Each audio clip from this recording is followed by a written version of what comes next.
Assalamualaikum warahmatullahi wabarakatuh.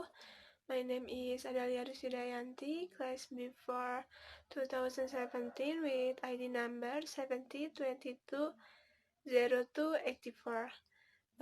In this video, I will share test Human Research Management for English Institution Provider yang memiliki dua topik. Yang pertama, topik manajemen sumber daya manusia dan tantangan-tantangannya. Dan yang kedua, praktek-praktek manajemen sumber daya manusia. Kita mulai pembahasan topik pertama, yaitu manajemen sumber daya manusia dan tantangan-tantangannya. MSDM dapat diartikan sebagai perencanaan, pengembangan, pengadaan untuk mencapai tujuan individual atau organisasi. MSDM sangat penting bagi perusahaan karena sebagai sentral pengelola maupun penyedia sumber daya manusia bagi departemen lainnya. Fungsi MSDM diantaranya seperti fungsi pengadaan, fungsi pengembangan, pemeliharaan, dan fungsi penggunaan. Lalu tantangan manajemen sumber daya manusia dibagi menjadi dua, tantangan eksternal dan tantangan internal.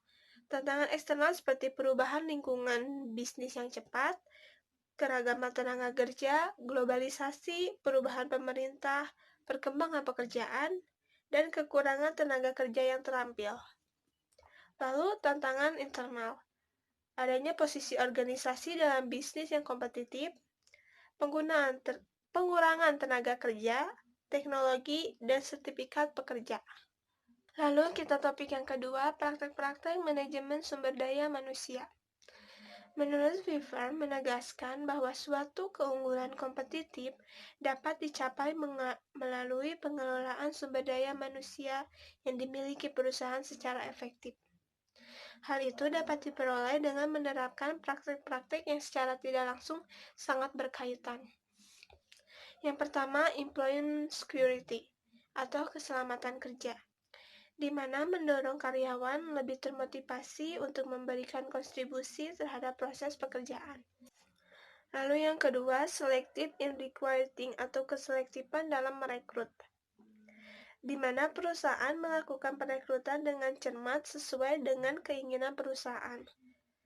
Di sini pekerja dapat melakukan pekerjaan dengan baik di lingkungan baru dan dapat belajar dengan berkembang.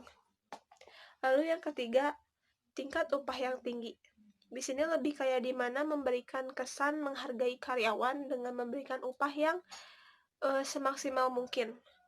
Lalu ada incentive pay, ada employee ownership, lalu ada information sharing, lalu ada partisipasi dan pemberdayaan, ada training and skill development, itu kayak pelatihan pengembangan keterampilan.